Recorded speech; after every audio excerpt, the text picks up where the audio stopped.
A19. Selamat datang juga kepada Bapak, Ibu, dan rekan-rekan semua yang saat ini juga bergabung di kegiatan ini. Ya, Bapak, Ibu sekalian, di dunia ini terdapat banyak sekali ilmu pengetahuan, salah satunya ilmu pengetahuan yang sangat tua dan berkembang cukup pesat, yaitu ilmu astronomi atau ilmu perbintangan, atau dalam Islam juga dikenal dengan ilmu falak. Sekilas ilmu astronomi itu dianggap tidak populer di Indonesia atau hanya bisa dimengerti sebagian kecil orang saja dengan berlatar belakang astronomi. Dan ini juga adalah tugas kita bersama untuk lebih memperkenalkan astronomi kepada masyarakat. Karena di zaman yang sudah sangat modern ini memudahkan kita untuk membumikan astronomi melalui media. Nah, bagaimana caranya? Strategi, trik, dan tipsnya tepat pada kesempatan ini dibahas oleh Ibu Afifah Yamani MSI dengan tema membumikan astronomi melalui media. Nah, narasumber kali ini yaitu Ibu Afifah yang seorang komunikator astronomi yang berlatar belakang pendidikan S1 dan S2 di ITB, pastinya dengan berbagai pengalaman seperti salah satunya dari tahun 2018 hingga sekarang, Ibu Afifah tergabung dalam Project Director of 365 Days of Astronomy Planetary Science Institute, kemudian 2007 hingga sekarang menjadi co-founder dan Project Director Langit Selatan, dan masih banyak lagi. Kemudian Ibu Afifah juga melakukan penelitian mulai dari 2009 hingga sekarang tentang social media for science communication, kemudian 2012 hingga sekarang astronomy, communication and education in Indonesia, dan masih banyak lagi. Kemudian aktif juga di beberapa organisasi seperti 2007 hingga sekarang aktif di Himpunan Astronomi Indonesia, kemudian juga aktif di Associate Member of International Astronomical Union atau IAU, Commission C2 Communicating Astronomy with the Public. Dan masih banyak lagi yang tidak bisa saya sebutkan di sini semuanya. Nah, kemudian ini langsung saja, sebelum kita mulai kegiatan ini, izinkan kami, Ibu Afifah, izin buat semuanya juga untuk memutarkan video profil singkat OIF UMSU. Sekilas perkenalan dari kami.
juga memiliki kegiatan lainnya seperti pelatihan, virtual kolektor koalisi, dan juga Aktif aktif memberikan informasi di sosial media seperti podcast, webinar, dan lain sebagainya.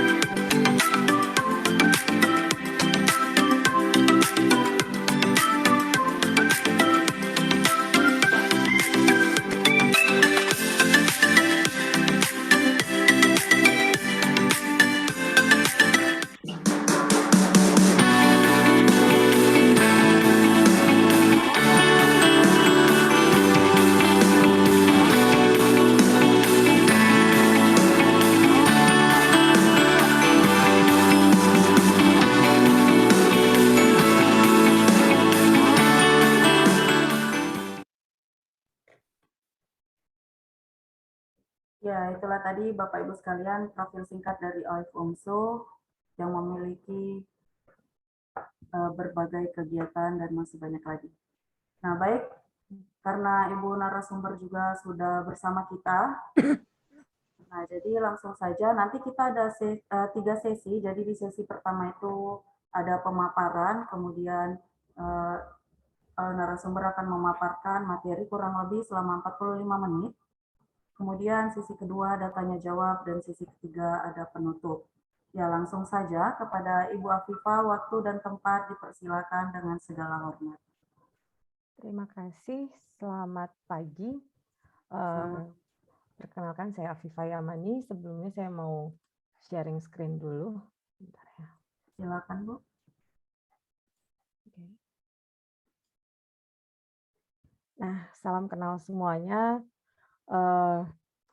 Saya dari Langit Selatan dan saat ini saya di Bandung. Terima kasih sekali saya sudah diundang untuk acara doa ini. Berdasarkan permintaan tentang membumikan astronomi melalui media, mungkin saya memberikannya paparan umum aja karena waktunya memang 45 menit ya. Nah, suara saya kedengaran kan ya? Kedengaran, Bu. Oke. Nah, untuk tips dan trik mungkin akan lebih banyak di diskusi aja. Jadi saya mau mulai cerita saya tentang membumikan astronomi melalui media. Kita mulai, saya selalu mulai dengan satu quote, dan quote hari ini tuh saya ingin bicara bahwa sains belum selesai kalau kita belum mengkomunikasikan.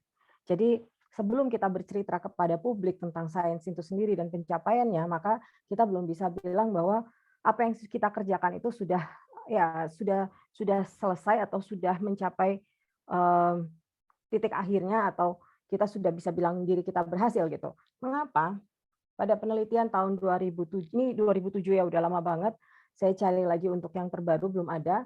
Ada survei yang mengatakan bahwa 50% makalah yang dipublikasi itu hanya dibaca oleh penulisnya sendiri, reviewernya yang mereview papernya, dan editor.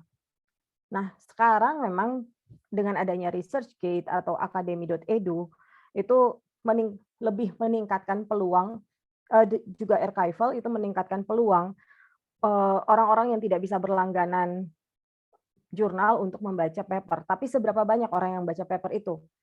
Kenapa demikian? Karena paper biasanya bahasanya teknis sekali, sehingga yang membaca adalah orang-orang yang benar-benar tertarik, atau bahkan orang-orang yang hanya orang-orang yang bisa paham bahasa teknis dari ilmuwan, bukan publik. Nah, kemudian kenapa sih kita membutuhkan komunikasi sains? Mungkin contoh yang paling gampang adalah apa yang sedang terjadi saat ini. Sebelum saya masuk ke cerita tentang astronomi. Kita tahu kita sedang dalam masa wabah COVID-19, dan kita juga tahu bahwa bahwa selama wabah ini berlangsung, mohon maaf, sepertinya ada masalah dengan. Nah, selama wabah ini terjadi, maaf ya, selama wabah ini terjadi, kita tahu juga bahwa ada banyak hoax yang beredar. Masyarakat dengan mudah percaya dengan apapun yang disebarkan lewat dunia maya, baik terutama WhatsApp untuk Indonesia, belum lagi Facebook, Twitter, ataupun cerita-cerita singkat yang ada di Instagram. Nah, ini penting sekali bagi para tenaga kesehatan atau komunikator sains dalam bidang kesehatan untuk menceritakan seperti apa sih COVID-19, apakah berita yang beredar itu benar atau tidak, misalnya tentang vaksin, bahwa vaksin itu akan disusupi oleh microchip dan segala macam. Nah, di sini pentingnya masyarakat untuk memahami sains. Ini hal yang sederhana yang mungkin bisa relate dengan kita semua, walaupun saya tahu di sini yang datang semuanya pecinta astronomi, tapi setidaknya hal yang paling relate dengan kita bukan hanya astronomi, tapi juga kesehatan yang sedang terjadi saat ini, dan kita bisa lihat sendiri bagaimana perdebatan di masyarakat, bagaimana penolakan pada vaksin, bagaimana masyarakat merasa bahwa coronavirus itu mengada-ada dan berbagai berita lainnya. Nah, disinilah peran penting dari komunikator sains. Sekarang kita ke astronomi. Kenapa sih astronomi itu perlu dijelaskan kepada masyarakat? Yang pertama, kita lihat ada dua fenomena, yang satu gerhana matahari total dan yang satunya lagi gerhana bulan total. Ketika gerhana matahari terjadi, pertanyaan yang paling sering diterima adalah apa pengaruhnya pada kehidupan? Apakah gerhana matahari ini bisa membuat terjadi sesuatu yang berbeda dalam kehidupan sehari-hari? Apakah ini pertanda bencana? Dan kalau kita balik lagi pada sejarah, ya di Indonesia aja pada era tahun 80-an, ketika gerhana matahari total terjadi, masyarakat diminta untuk tidak melihat gerhana matahari total karena dikatakan itu berbahaya. Nah, apakah itu berbahaya? Betul bahwa kalau kita melihat matahari tanpa filter itu berbahaya. Ya, kalau kita melihat matahari tanpa filter jelas berbahaya untuk mata. Tapi kita bisa menjelaskan kepada publik bagaimana kita bisa menikmati keindahan alam ini, fenomena alam yang luar biasa menarik ini dengan cara yang benar. Dan saya yakin selama gerhana matahari, setahu saya OIF UMSU sangat aktif juga untuk mengadakan kegiatan untuk publik. Kemudian gerhana bulan total. Nah, pertanyaan yang juga sering muncul, gerhana bulan total itu kenapa warnanya merah? Bahkan seorang rekan saya, rekan bukan dari bidang astronomi tentu saja, ada seorang teman yang pernah mengirimkan pertanyaan bahwa kalau misalnya gerhana bulan total ini warnanya merah, itu sesuai dengan pernyataan pada kitab suci yang diyakininya bahwa itu adalah second coming, bahwa ini menandakan akan adanya akhir zaman dan segala macam. Nah, persepsi-persepsi seperti inilah yang harus kita luruskan, yang harus kita jelaskan kepada publik supaya tidak ada persepsi yang salah, tidak ada pemahaman yang salah di masyarakat. Disinilah kenapa komunikator sains dibutuhkan. Bukan hanya untuk menjelaskan tentang sebuah fenomena alam, bukan hanya menjelaskan tentang hoax, tapi juga menceritakan pencapaian sains. Yang ada pada gambar, salah satu pencapaiannya adalah kita misi ke Mars yang berhasil dikirimkan selama sepanjang 2021 ini ada beberapa misi, Perseverance, kemudian juga ada dari NASA, kemudian ada misi Hope dari Arab Saudi, kemudian ada misi Tianwen 1 dari Cina, dan semuanya diberangkatkan ke Mars dan berhasil. Di sini kita perlu menjelaskan kepada masyarakat pencapaian sains. Kenapa sih kita perlu jelasin pencapaian sains? Supaya masyarakat tahu apa yang sedang dilakukan ilmuwan. Masyarakat tuh sering bertanya-tanya, ilmuwan tuh mengeksplorasi Mars untuk apa? Disinilah peran kita untuk bisa menjelaskan kepada masyarakat kenapa kita mengeksplorasi Mars. Maaf sekali lagi, saya harus tutup dulu sebentar karena ada problem teknis lagi.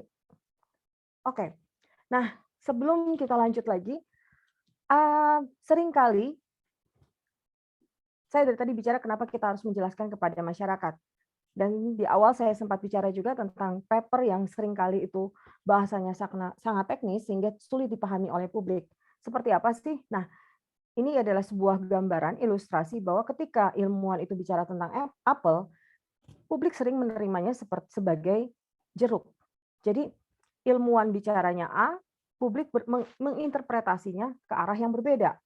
Contoh yang mungkin pernah kita tahu adalah ketika ada paparan bahwa ada kemungkinan terjadinya pada satu area, mungkin saja atau bisa saja dari statistik terjadi tsunami yang cukup besar. Yang diterima oleh publik bahwa tsunami itu akan terjadi sesegera mungkin, sehingga mereka merasa ketakutan. Nah, hal-hal seperti inilah yang perlu dijembatani antara saintis dan masyarakat. Satu lagi sebelum saya lanjut, saintis ilmuwan biasanya berdasarkan pada data dan keselarasan dengan teori, sementara masyarakat itu nyarinya yang unik, nyarinya yang heboh. Seperti tadi, ilmuwan sedang bicara tentang kemungkinan terjadinya tsunami atau gempa yang besar, masyarakat menerimanya sebagai, oh tsunami atau gempa besar itu akan terjadi sesegera mungkin. Kita bicara tentang pendaratan di Mars atau mencari eksoplanet, mencari kemungkinan adanya planet laik huni di bintang lain, masyarakat menerimanya sebagai kita sudah menemukan planet baru tempat di mana ada kehidupan. Nah, persepsi seperti inilah yang harus kita jembatani. Disinilah peran dari si komunikator sains. Komunikator sains itu adalah kita orang-orang, bukan hanya orang yang bekerja sebagai komunikator sains, tapi kita yang memahami sebuah ilmu dan kita menjadi jembatan antara ilmuwan dan publik. Jadi kita membahasakan kembali cerita dari pencapaian para ilmuwan atau kita menceritakan kembali keilmuan tertentu dalam hal ini astronomi kepada publik dalam bahasa yang mudah dipahami, bahasa yang sederhana sehingga publik bisa paham, publik bisa mengerti apa yang sedang terjadi. Dan penting sekali karena supaya tidak menimbulkan kepanikan. Nah, apa perlunya lagi? Karena kita perlu mempertanggungjawabkan hasil ilmiah kepada publik. Kenapa perlu? Karena selama ini penelitian itu sebagian besar penelitian di luar yang dikerjakan swasta itu adalah penelitian yang menggunakan pajak. Artinya, kita harus bertanggung jawab kepada si pembayar pajak, dalam hal ini masyarakat. Apa sih yang sudah kita lakukan dan apa pencapaiannya, apa manfaatnya, supaya masyarakat tahu bahwa mereka membayar pajak tidak sia-sia. Kemudian tentu saja kita ingin orang mengenal astronomi, kita perlu membangun kesadaran dan ketertarikan masyarakat kepada ilmu yang sedang kita geluti. Apalagi astronomi itu selalu menarik perhatian masyarakat. Masyarakat tertarik dengan gerhana matahari, masyarakat bahkan tertarik dengan ide tentang supermoon. Padahal kita di astronomi, orang-orang astronomi tahu bahwa ya supermoon itu bulan purnama pada saat perigi ya sama aja dengan bulan purnama lainnya. Tampaknya sedikit lebih besar, tapi ya kalau Anda tiap hari selama 1 bulan melihat bulan ya tidak akan terlihat perbedaan yang sangat signifikan. Kemudian isu-isu penting itu harus diketahui oleh publik. Dan ini supaya tidak menimbulkan persepsi yang salah dan kepanikan. Misalnya tentang coronavirus. Akibat dari masyarakat yang punya persepsi salah tentang vaksin bisa saja semua orang tidak mau vaksin dan akibatnya itu akan meningkatkan bahaya kematian kepada masyarakat. Itu yang paling sederhana, paling dekat dengan kita saat ini. Kemudian kita perlu sekali untuk menegaskan batas antara sains dan pseudosains. Kemudian juga pentingnya kita membangun literasi ilmiah dan kebiasaan atau temperamen ilmiah kepada masyarakat. Perlu sekali kita membangun kemampuan berpikir saintifik bahwa sains itu bukan sesuatu yang mutlak atau harga mati yang tidak akan berubah. Sains itu selalu berubah berdasarkan bukti yang ditemukan. Kemudian kita perlu mempengaruhi pembentukan kebijakan. Kenapa demikian?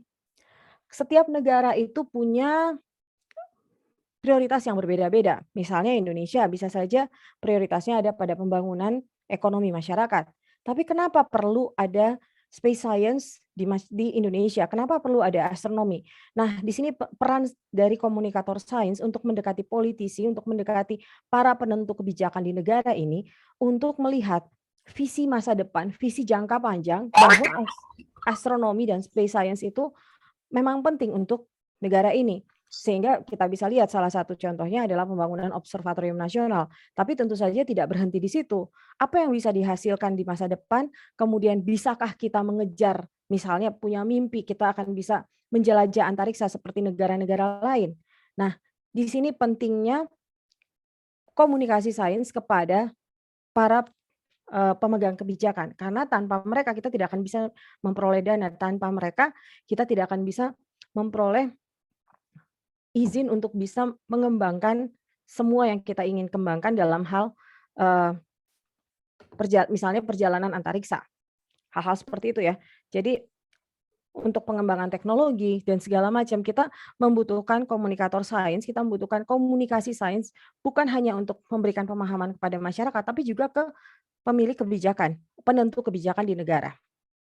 Dan itu yang dilakukan di semua negara sehingga bisa dibangun fasilitas-fasilitas sains fasilitas astronomi yang luar biasa membantu kita dalam melakukan pengamatan, misalnya dengan pembangunan observatorium yang teleskop besar seperti extra large extremely large telescope yang akan dibangun oleh negara-negara yang berjejaring dengan European Southern Observatory di Chile. Kemudian kita juga lihat bahwa misalnya Square Kilometer Array itu adalah teleskop radio besar-besaran yang dibangun berdasarkan kolaborasi antar negara. Jadi kalau tanpa kebijakan pemerintah yang mendukung semua itu, maka fasilitas-fasilitas seperti ini tidak akan pernah bisa dibangun. Kemudian bagaimana cara kita menceritakan astronomi atau sains kepada masyarakat? Ya tentu saja tidak mungkin kita ngejar-ngejar orang bawa paper dan bilang, ini paper saya, ini pencapaian saya, ini Perseverance sudah sampai di Mars. Tapi kita perlu proaktif masuk ke lingkungan, bukan proaktif yang ngejar-ngejar orang, tapi kita tentu saja mencari cara, menggunakan cara yang sesuai dengan karakter masyarakat di tempat kita. Kita harus mengenali masyarakat yang ada di sekeliling kita, lingkungan kita harus mengenali juga budaya kita, jadi kita bisa masuk dengan cara yang lebih elegan, bukan ngejar-ngejar orang. Kenapa seperti itu? Saya sebagai contoh ya, misalnya untuk yang dikerjakan kami di Langit Selatan, kalau saya dengan anak-anak di kota besar seperti ini di Jawa, biasanya saya cerita tentang astronomi karena mereka cukup aware dengan fenomena astronomi. Tapi kemudian saya juga cerita tentang cerita rakyat yang terkait dengan astronomi. Dari astronomi, mereka biasanya mengenal cerita rakyat. Sementara ketika saya sampai ke daerah, masyarakatnya, anak-anaknya justru lebih familiar dengan cerita rakyat. Dari situ kita cerita. Dari cerita rakyat kita memperkenalkan astronomi. Nah, di situ bagaimana kita mengenali lingkungan supaya kita bisa masuk dan bercerita dengan lebih santai, lebih nyaman, dan anak-anak bisa paham dengan bahasa yang mereka, tentu saja dengan bahasa yang sederhana, tapi kemudian dengan cerita yang mungkin sehari-hari mereka temukan, kejadian yang sehari-hari mereka temukan dan mereka dengar dari orang tua mereka, kita bisa masuk dari situ untuk bercerita tentang sains. Nah, kemudian kita juga harus tahu kelompok yang kita targetkan itu siapa. Kita bicara ke anak-anak jelas berbeda dengan orang dewasa. Dan target ketika kita bicara astronomi tentunya bukan target massal yang kita kumpulin semua orang, itu bisa saja, tapi itu tidak terlalu efektif dibanding ketika kita hanya mentargetkan pada anak-anak, kita targetkan kepada remaja, tentu bahasanya akan beda ya, dari kita ngobrol anak-anak dengan kita ngobrol dengan remaja atau kita ngobrol dengan orang dewasa. Bahkan orang dewasa pun kalau kita ngobrol dengan orang-orang yang sudah terbiasa berbicara astronomi, tentu akan lebih mudah dan bahasanya mungkin lebih teknis bisa, tapi ketika kita bicara dengan orang-orang yang baru ingin kenal astronomi, nah bahasanya tentu juga harus lebih sederhana lagi yang bisa mereka pahami.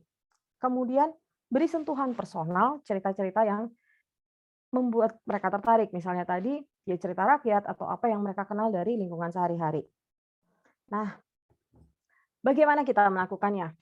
Pada umumnya, ilmuwan itu punya beberapa cara untuk menyampaikan penelitiannya atau pencapaiannya, atau juga kita ingin meluruskan hoax misalnya. Nah, itu ada beberapa cara. Bisa lewat press release, dan ini biasanya untuk pencapaian dari hasil penelitian dari sebuah lembaga, baik lembaga di institusi astronomi, baik itu Space Agency ataupun observatorium ataupun universitas, biasanya mereka membuat press release. Nah, dari press release ini akan digunakan oleh jurnalis. Press release bisa dibaca oleh masyarakat. Tapi mungkin press release itu biasanya singkat, padat, dan agak datar. Dia tidak menekankan pada hal yang bombastis, biasanya biasa aja. Dan ini yang biasa dari press release, kemudian jurnalis mengambil press release itu untuk diceritakan ke masyarakat. Bedanya apa antara press release yang dibaca oleh publik secara langsung dengan jurnalis? Ya, press release yang dibaca oleh publik, dia mendapatkan bahwa penelitian itu diceritakan dengan pemahaman yang dibuat sesederhana mungkin untuk dia pahami. Tapi kadang-kadang dia juga bertanya, apa sih yang paling menarik dari penelitian ini? Nah, jurnalis biasanya mengambil poin yang unik, yang menarik sekali, yang bahkan kadang-kadang dibuat berlebihan, supaya publik itu tertarik dan publik itu ingin tahu. Tentu saja efeknya ada, tapi itu nanti saya cerita di belakang. Nah, kemudian ilmuwan juga bisa menceritakan secara langsung lewat situs pribadinya, website pribadi atau dari sosial medianya, atau melakukan seminar langsung kepada publik. Nah, jurnalis biasa juga ngambil dari situs. Zaman sekarang jurnalisnya juga ngambil status orang di media sosial untuk dijadikan berita. Jadi perlu berhati-hati ketika kita bercerita di situs pribadi atau di sosial media. mungkin kita berpikir bahwa kita sedang membuat status yang tentang penelitian kita, misalnya, wah saya berhasil menemukan air di Mars misalnya ya, bukan kita sudah nah misalnya seperti itu, saya berhasil menemukan planet baru atau apa. Nah, kita tetap harus menjelaskan dengan runut dan, eee, dengan bahasa yang cukup sederhana supaya ketika itu diambil jurnalis, jurnalis tidak salah kaprah juga. Karena biasanya situs pribadi ataupun media sosial, kita merasa bahwa, oh, orang-orang yang membaca situs saya, media media sosial saya tentu adalah, target audiens saya, apa ya, pembaca yang saya targetin dengan bahasa yang biasa saya gunakan dan mereka sudah mengerti cara saya berpikir, bisa saja saya nulis loncat-loncat, tidak tidak runut, tapi ketika itu diambil jurnalis jadinya bisa salah kaprah. Makanya ini penting sekali ketika kita bercerita di situs pribadi kita atau sosial media kita dengan runut, dengan jelas, dengan sederhana kepada, masyarakat. Jadi supaya orang-orang lingkup teman kita yang baca mungkin dia udah bisa lewat dan bilang, "Oke, gue ngerti kok. Saya tahu maksudnya, saya tahu pentingnya penelitian Anda." Tapi untuk orang-orang baru yang mau baca, mereka jadi tertarik. Nah, ini adalah contoh-contohnya bagaimana kita memperkenalkan sains kepada semua kalangan, kita memberikan informasi dan pemahaman sains itu yang kenapa apa yang harus kita lakukan dan apa yang jadi tujuan dari komunikasi sains itu sendiri, memperkenalkan sains pada semua kalangan, kita memberikan informasi dan pemahaman sains yang benar, membahasakan sains dengan bahasa yang sederhana seperti yang sudah saya katakan cukup berulang-ulang tadi, kemudian menjelaskan materi yang sulit supaya jadi lebih mudah, tapi tetap akurat. Nah, ini penting. Ketika sains komunikator atau ilmuwan melakukan ini, itu akan jauh lebih jelas dibanding ketika jurnalis melakukannya. Karena kenapa? Yang tahu dan paham dari latar belakang apa yang sedang kita kerjakan adalah kita sendiri. Adalah orang-orang yang mendalami ilmu terkait dalam hal ini astronomi. Nah, disinilah kenapa biasanya kalau ada press release yang diundang bukan hanya si kantor yang mengundang tentu kantor media dari institusi astronomi tersebut, tapi dia juga mengundang ilmuwannya, kemudian dia mengundang jurnalis untuk melakukan diskusi secara langsung supaya jurnalis itu bisa bertanya sebanyak mungkin supaya dia memperoleh informasi sejelas-jelasnya dari ilmuwan yang melakukan penemuan atau yang punya informasi tersebut sehingga ketika dia menuliskan itu di berita, itu tidak salah kaprah. Atau ketika kita sendiri atau orang-orang yang tertarik dengan pekerjaan kita itu mendengar apa yang kita ceritakan, misalnya dalam seminar, itu juga tidak salah ketika dia membuat status. Satu hal yang perlu kita lihat saat ini adalah sosial media itu ketika bukan hanya kita yang bisa membuat status tentang apa yang kita kerjakan, apa yang dikerjakan oleh seorang astronom, tapi orang yang lain yang mendengar, dia juga bisa mendengarkan. Sumber pertama selalu tepat.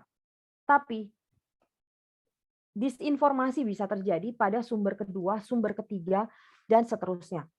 Karena sosial media itu sangat mudah untuk di-sharing. Sebenarnya fitur sharing ini penting sekali supaya tidak salah kaprah. Jadi kita sharing dari sumber pertama.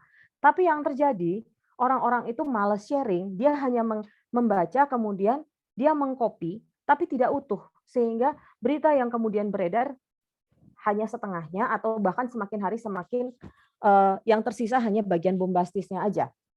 Nah, kemudian kita juga perlu untuk mengkomunikasikan astronomi dengan kolega dari kajian ilmu berbeda supaya kita bisa terjalin kerjasama. Kenapa? Astronomi ini unik. Astronomi itu bisa menjadi bagian dari seni. Astronomi itu menarik untuk alam semesta kita itu menarik untuk dipotret. Hasil potretan dari teleskop-teleskop luar angkasa itu luar biasa indah dan menarik perhatian masyarakat, menarik keingintahuan mereka, dan mereka mencari tahu ini benda apa yang sedang terjadi. Langit malam itu selalu menarik untuk para astrofotografer. Nah, kemudian astronomi itu sendiri punya keterkaitan dengan budaya, bagaimana masyarakat setempat, baik di Indonesia atau negara-negara lain sudah menggunakan rasi bintang sebagai penunjuk arah, rasi bintang untuk masalah agrikultur, pertanian, kemudian rasi bintang, kemudian pergerakan bulan dan matahari untuk berbagai kepentingan dalam berbagai kepercayaan. Jadi keunikan astronomi ini membuat kita lebih leluasa untuk bercerita dan mengajak masyarakat untuk mengenal astronomi. Kemudian kita juga bisa lihat ini, ya tentu saja orang biasanya masyarakat kemana sih mereka ingin tahu astronomi, ya ke observatorium, ke planetarium, tapi juga bisa lewat film. Komunikasi astronomi itu tidak terbatas hanya pada datang ke planetarium atau observatorium atau lewat seminar atau lewat diskusi. Film atau bahkan konser musik pun bisa memperkenalkan astronomi kepada masyarakat. Ini adalah contoh-contoh film yang berupaya memperkenalkan astronomi, baik yang benar-benar taat asas keilmuannya, bahkan sampai yang agak bombastis, itu ada semua di film-film. Dan tentu saja, walaupun bahkan mungkin para astronomnya bilang bahwa film ini tuh astronominya dikit, astronomi agak melenceng, keilmuannya agak tidak tepat, tapi tetap saja buat masyarakat itu menarik, dan buat masyarakat ini adalah awal untuk mereka mencari tahu. Jadi diskusi-diskusi tentang film itu juga menarik untuk kita jadikan sebagai alat komunikasi kepada masyarakat. Tapi yang ingin saya perkenalkan hari ini adalah media. Ada beberapa media, yaitu media yang mungkin kita sudah kenal sejak dulu, yaitu radio, televisi, koran, majalah, dan kemudian yang baru adalah pemanfaatan internet dalam mengkomunikasikan sains. Nah, salah satunya adalah ya majalah di sini yang saya tampilkan, sengaja saya tampilkan majalah ini. Ini memang majalah yang segmentasinya khusus sekali, yaitu astronomi, buat orang-orang yang sudah yang baru mau tertarik ataupun bahkan sudah tertarik dan sudah mendalami astronomi, yaitu Astronomy Magazine. Tapi di sini kita bisa lihat ada satu foto yang menarik sekali, ini foto tahun 2016 yang dipotret oleh Muhammad Raihan dari Planetarium Jakarta dan Himpunan Astronomi Amatir Jakarta. Gerhana matahari total 2016. Peristiwa yang membuat satu Indonesia heboh karena kita berkesempatan untuk menjadi area yang dilewati oleh gerhana matahari total. Sepanjang Indonesia ini kita bisa mengamati gerhana matahari sebagian dan gerhana matahari total. Foto-fotonya yang indah ini menjadi alat bagi kita untuk mengkomunikasikan astronomi kepada masyarakat. Bahkan sebelum ada foto ini pun kita penting sekali untuk mengkomunikasikan astronomi kepada masyarakat supaya tidak salah kaprah dan kemudian semua orang keluar melihat gerhana matahari tanpa filter. Di sini pentingnya komunikasi astronomi yang saya obrolkan dari tadi. Kemudian media lainnya adalah podcast atau audio, atau zaman dulu mungkin orang dengarnya dari radio.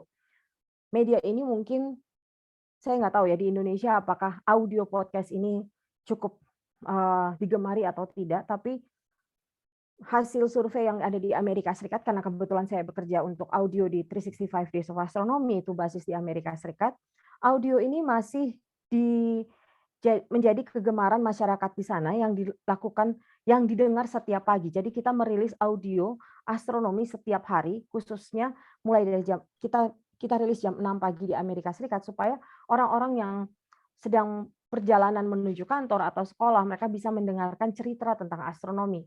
Materinya bisa apa aja, bisa diskusi, bisa monolog, bisa storytelling. Tapi itu menarik perhatian masyarakat karena ketika mereka mendengarkan audio, mereka bisa sambil kerja yang lain. Mereka yang di rumah bisa sambil nyapu, sambil masak. Tapi setidaknya mereka bisa menikmati atau mendengar cerita tentang apa yang mereka gemari.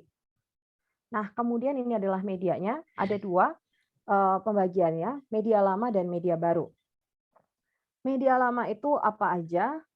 Ya, seperti yang sudah saya sebutkan di slide sebelumnya, itu ada radio, ada televisi, media elektronik, kemudian ada media cetak. Media cetak itu bisa koran ataupun majalah.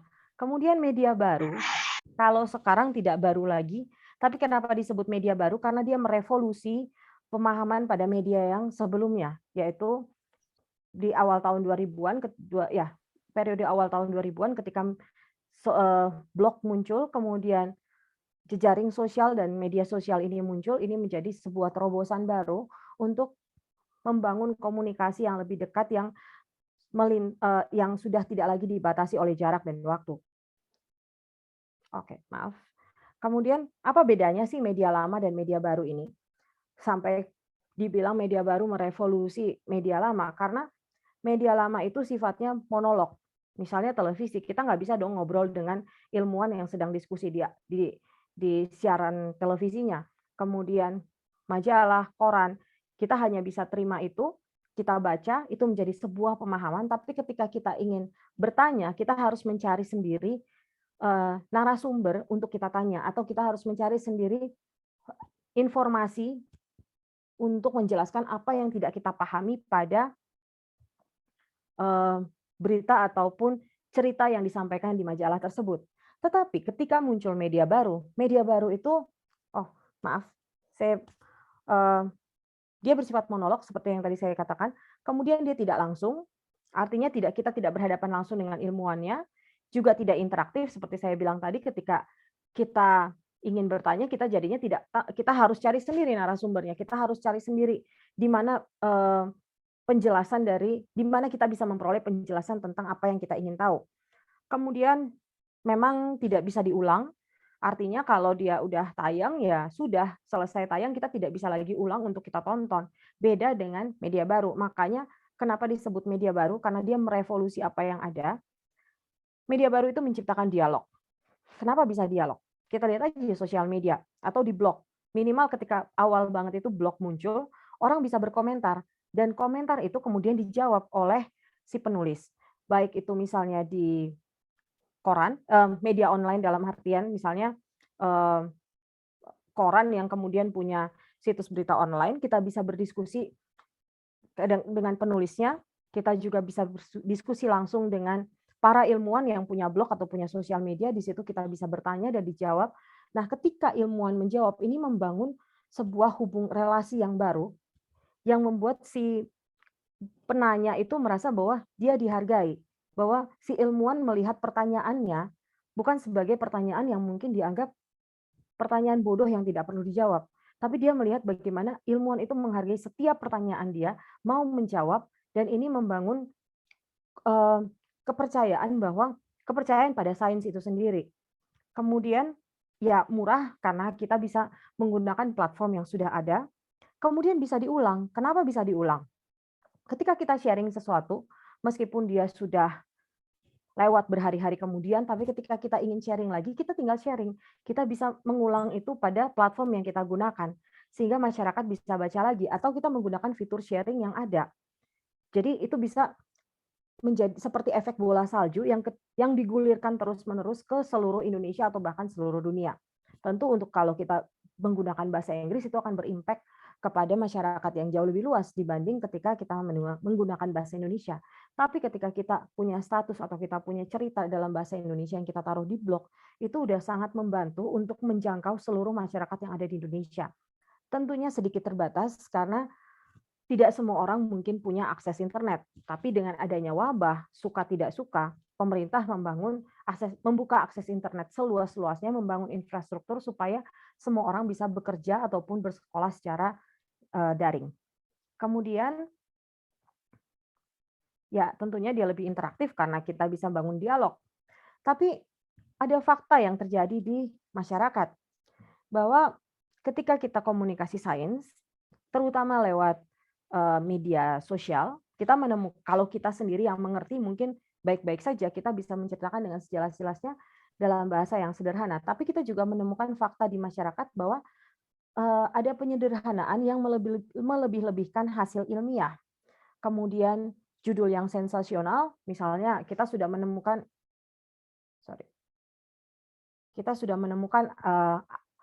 planet yang bisa dihuni, padahal kita baru menemukan kandidat planet yang bisa dihuni. Kemudian, dan ini kenapa sih orang membuat judul yang sensasional, bahkan paragraf pertama yang biasanya di-sharing di sosial media itu sensasional sekali, supaya diklik.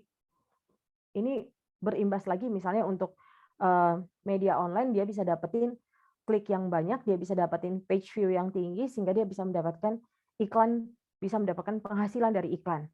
Dan ini seringkali digunakan dengan judul yang bukan hanya sensasional, bahkan misleading atau mengarah pada hal yang tidak tepat. Kemudian kejadian bahwa wartawan sering salah kutip atau salah memahami hasil ilmiah, atau ada orang-orang yang tidak paham, tapi karena dia tertarik untuk sharing, dia baca misalnya entah di koran, entah di media online yang mana, baik media massa online ataukah dia baca di blog orang, dia baca di status astronom atau komunikator, kemudian dia salah kutip dan salah memahami.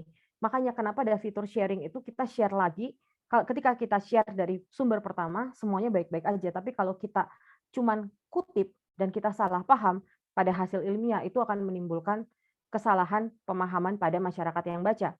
Kemudian kita tahu beredar hoax dan miskonsepsi, kemudian yang pasti faktanya adalah masyarakat Indonesia dan masyarakat dunia selalu tertarik pada peristiwa astronomi. Dan yang paling sering kita dapatkan di langit selatan itu adalah keterkaitan dengan kehidupan sehari-hari. Setiap tahun tentu saja seperti yang OIF UMSU lakukan dengan pengamatan hilal, kami di langit selatan walaupun kita nggak ngamat hilal, tapi kita selalu mendapatkan pertanyaan yang sama tentang hilal. Mungkin bukan kapan hilal terlihat, tapi lebih pada apa itu hilal? Kenapa perlu pengamatan hilal? Hal-hal seperti itu, hal-hal yang sangat sederhana yang mungkin ada sebagian orang bilang, ya harusnya kamu udah tahu dong. Tapi masih banyak orang yang bertanya. Artinya kita harus selalu menjelaskan lagi dan lagi. Jadi jangan pernah bosan untuk bercerita. Nah, ini adalah saya ingin nunjukin sedikit tentang hoax yang beredar selama bertahun-tahun semenjak Langit Selatan ada itu tahun 2007 kita buat situs Langit Selatan. Bahkan sebelum itu yang memicu kemudian kami membuat Langit Selatan adalah peristiwa di tahun 2003 ketika Mars berada pada oposisi terdekat dengan Bumi. Pada saat itu beredar bahwa Mars itu akan sebesar bulan purnama dan keduanya akan terlihat dengan mata telanjang.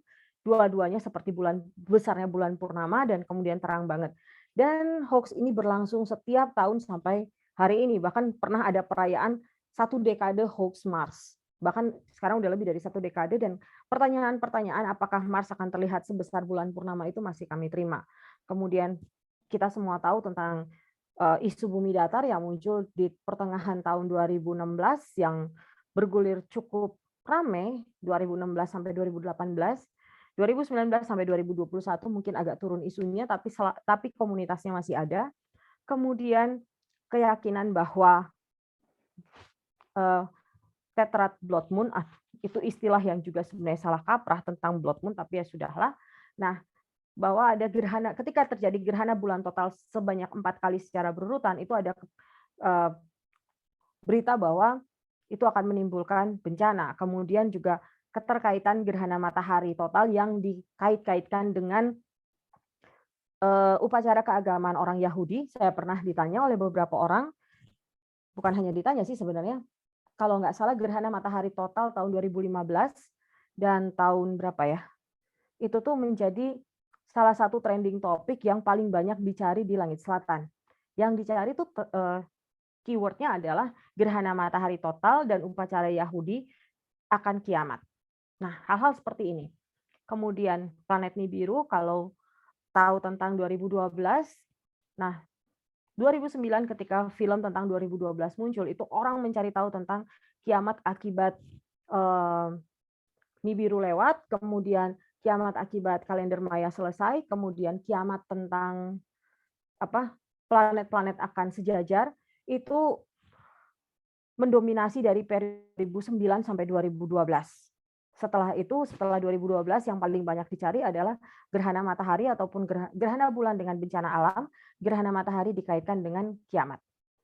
Nah, hal-hal seperti inilah yang kita perlu untuk luruskan kepada masyarakat. Kita perlu menceritakan tentang sains-sains dasar juga, misalnya untuk flat earth.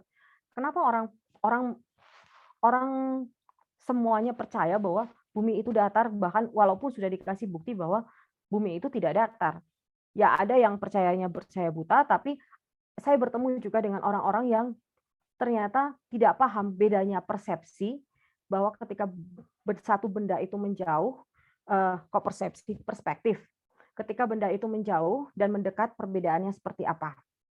Jadi hal-hal yang mendasar bisa kita ceritakan kepada mereka sekaligus juga untuk membangun pola pikir saintifik, bahwa kita mulai saintis itu mulai dengan hipotesa yang kemudian mencari bukti, kemudian dilakukan pembuktian berulang-ulang sebelum sampai pada kesimpulan. Sementara ketika kita bicara tentang bumi datar, itu biasanya dimulai dengan sebuah kesimpulan duluan, baru dicari bukti yang dicocok-cocokin. Oke, saya lanjut. Nah, sekarang buat orang yang tertarik untuk menceritakan tentang astronomi kepada masyarakat. Kita tahu ada banyak berita-berita yang salah, karena itu kita harus bisa mengajak masyarakat untuk mengenali sumber informasi yang pertama, kemudian mengenali fakta. Kemudian fakta itu apakah bisa difalsifikasi atau tidak, apakah itu merupakan keyakinan pribadi, ataukah itu merupakan pernyataan seseorang, atau itu hanya sebuah opini. Kemudian apakah si berita ini sudah melalui proses ilmiah. Ini penting sekali ketika kita menceritakan sains kepada masyarakat, kita bawa misi ini supaya masyarakat setiap kali dia menerima berita apapun tentang astronomi, dia bisa melakukan cek dan recheck. Kemudian apa yang kita lakukan? Komunikasi sains. Maaf ya, ini dari tadi ada problem dikit dengan. Nah, yang pertama adalah kita sebagai orang-orang yang tertarik untuk menceritakan sains kepada masyarakat, kita harus ya saya tulis subscribe dan adapt, tapi sebenarnya kita join, kita bergabung dengan sosial media, misalnya kita bergabung dengan apa yang sedang tren saat ini, kita bergabung di situ dan menggunakan keilmuan kita sebagai konten untuk diceritakan kepada masyarakat. Mungkin ada perbedaan generasi yang cukup jauh, misalnya dulu orang-orang yang besarnya dengan Facebook, kemudian dia agak susah beradaptasi dengan TikTok atau Reels saat ini. Nah, kita masing-masing bisa menentukan kita maunya di mana. Apakah kita maunya di TikTok, apakah kita maunya di Twitter, apakah kita maunya di Facebook, atau kalau terbiasa menulis panjang, oke, saya pengennya cuman bikin blog. Itu juga nggak masalah. Dari blog kita bisa manfaatin sosial media untuk sharing. Tapi ada orang-orang yang malas nulis panjang di blog, maka dia memilih untuk oke, saya tulis status aja deh di Facebook, atau saya bikin infografis sederhana yang saya pasang di Instagram, atau saya bikin video aja di Reels atau di TikTok. Kita bisa beradaptasi dan kita bergabung di situ. Kenapa penting bergabung? Karena siapa yang kita targetkan dulu. Kalau kita mentargetkan masyarakat yang saat ini memang penggunanya adalah pengguna sosial media, maka kita pilihlah di mana kita akan bergabung dan beradaptasi dan bercerita. Kemudian kita perlu terhubung dengan masyarakat. Kalau kita ingin itu interaktif, kalau kita ingin monolog, kita masih bisa kirim tulisan kita ke majalah ataupun ke surat kabar atau ke media online, atau kita bikin buku atau apapun, itu bisa. Tapi kalau kita ingin bercerita secara interaktif, maka kita harus terhubung. Bagaimana caranya terhubung? Ya seperti tadi, kita masuk pada platform yang ada saat ini, dan tentunya kita tahu bahwa dunia saat ini semuanya tergabung di sosial media. Apapun bentuk sosial medianya, ada yang Facebook, kemudian berbasis gambar seperti Instagram, atau berbasis audio seperti Clubhouse, kita bisa pilih di mana kita mau, ataukah di YouTube berbasis video, ataukah juga sekarang Instagram ada videonya juga. Nah, kita bisa pilih di situ. Kemudian, ketika kita sudah terhubung, yang paling penting adalah konten. Bagaimana kita menceritakan konten kita kepada masyarakat? Bagaimana kita memilih topik yang kita mau kita bagikan. Nah, untuk memilih topik pun sebaiknya kita pilih topik yang kita kenal. Jangan kita ambil topik yang mungkin terlihat menarik, tapi kita nggak begitu fasih untuk bercerita. Nah, ini akan jadi masalah. Karena ketika kita berinteraksi dengan orang yang bertanya, jangan sampai kita justru jawabnya sesuatu yang mungkin tidak tepat sehingga membuat kesalahan persepsi pada penerima jawaban tersebut. Kemudian dari sini kita bisa berjejaring dengan komunitas yang ada dan tentunya kita sharing. Fitur sharing ini walaupun terlihat sederhana tapi sangat penting karena dari sharing inilah hoax merajalela di mana-mana lewat WhatsApp, lewat sharing di Facebook. Ketika orang hanya sharing judul dan satu paragraf pertama yang kadang-kadang bombastis. Nah, di sini kita bisa manfaatkan dengan membuat tulisan yang benar-benar sesuai dengan keilmuan kita, dengan informasi yang tentu saja informasi yang benar, yang sudah bisa kita verified, dan kemudian kita pasang supaya itu bisa di-sharing lebih banyak orang. Nah, kemudian kenapa itu penting juga? Karena masyarakat zaman sekarang mereka pengen konten yang bagus, kemudian konten yang dengan cepat bisa dibagikan ke orang lain. Makanya disinilah peran kita yang punya informasinya, kita yang paham informasinya, kita manfaatkan sosial media, kita manfaatkan semua platform yang ada untuk bercerita dan menyediakan konten yang tepat konten dengan informasi yang benar, konten yang bisa dipahami dengan mudah oleh masyarakat, dan kita juga cepat. Kenapa butuh cepat? Karena kadang-kadang media massa itu lebih cepat dari kita. Mereka udah share berita dengan judul yang bombastis, sementara kita masih mungkin menulis lebih lama. Makanya di sini perlu kolaborasi. Kadang-kadang kalau saya pribadi saya lebih suka nulis. Nah, mungkin itu agak lama karena untuk nulis tentu saja saya butuh untuk melakukan riset dan membaca literatur. Tapi untuk orang-orang yang oke, saya bisa nih bikin singkat aja misalnya di Instagram atau di Facebook atau di Twitter. Nah, itu bisa dimulai. Jadi dengan cepat tapi tentu saja dengan konten yang selalu berisi informasi yang benar dan tepat. Nah, sekarang how to-nya kita proaktif masuk ke lingkungan, kita mengenali lingkungan kita seperti yang sudah saya katakan dari tadi. Kita juga harus tentukan target pembaca atau penonton atau pendengar kita. Jadi kalau memang kita targetnya remaja, ya kita gunakan bahasa yang bisa dipahami remaja. Oke, nggak masalah kalau ada anak-anak baca atau orang dewasa baca, itu juga nggak masalah. Tapi kita tetapkan satu target yang eh, lebih khusus, lebih sempit rentang usianya misalnya, atau misalnya kita targetnya eh, anak-anak aja, anak TK, anak SD. Pemahaman cara mereka memahami sesuatu itu berbeda. Jadi kita perlu target yang lebih spesifik supaya cara kita menyampaikannya tidak terlalu acak dan tidak tidak membuat orang jadi bingung dengan apa yang kita tuliskan. Kalau kita pakai bahasa anak-anak, tentunya untuk target yang kita inginkan itu akan tepat sasaran. Walaupun nanti ada remaja baca atau orang dewasa baca nggak masalah, mereka bisa bertanya karena platform sosial media itu menyediakan fitur di mana mereka bisa interaktif dengan kita. Tapi dari kitanya, kita lebih suka target kita yang mana. Kita fokuskan di situ supaya bisa maksimal. Kemudian kita pilih media. Seperti yang tadi sudah saya jelaskan di awal juga, di slide-slide sebelumnya, media mana yang kita cocok? Media lama, yang mungkin monolog, ataukah media baru?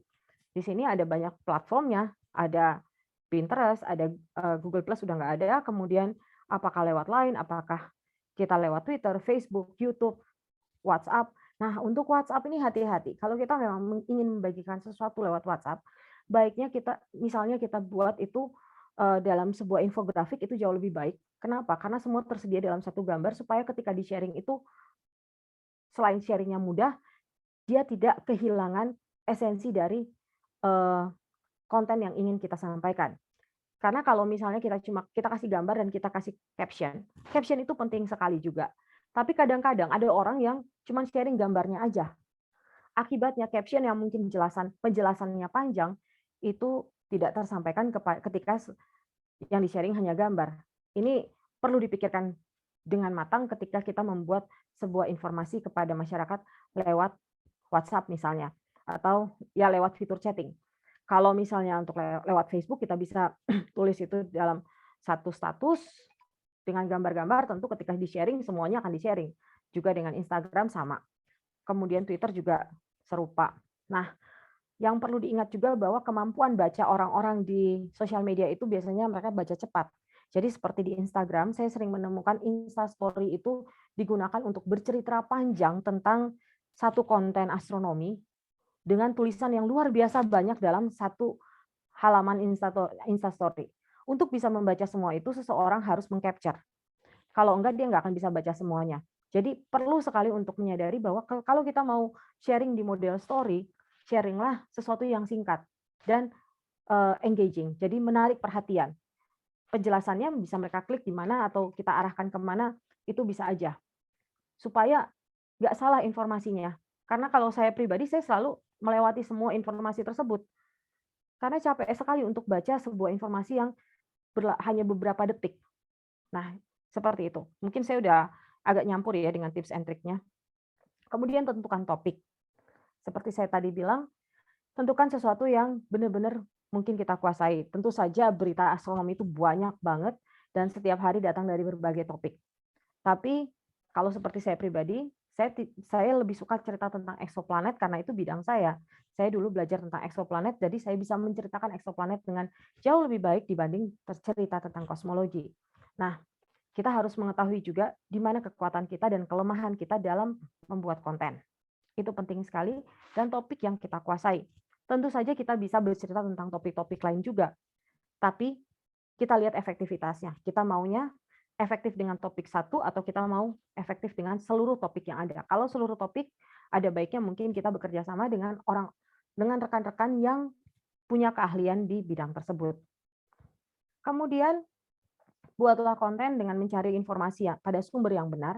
Sumber yang benar itu biasanya sumber-sumber pertama seperti di press release. Kemudian lewat makalah penelitian, mungkin tidak semua orang tertarik untuk baca makalah dulu untuk sebelum bikin artikel atau bikin status, tapi itu penting juga supaya kita tidak salah. Kemudian kita bisa pakai cerita dari blog para ilmuwan juga. Nah, kemudian setelah kita pilih topik, kita tentukan pesannya, kita buat sentuhan personal, misalnya kita bisa cerita dari sisi perspektif kita sendiri. Kenapa kita mungkin menyukai bidang ini atau hal-hal yang seperti itu. Bagaimana kita bercerita dengan gaya bahasa kita sendiri, seakan-akan kita sedang bercerita berhadapan satu sama lain, sehingga orang yang mendengarnya, dia tidak merasa bahwa dia sedang diajarin, tapi dia sedang mendengar sebuah cerita yang membuat dia tertarik dan mencari tahu lebih dalam. Kemudian, selalu fokus buat tulisan atau status kita atau gambar yang kita sediakan atau video yang kita buat itu menarik dan mudah dipahami.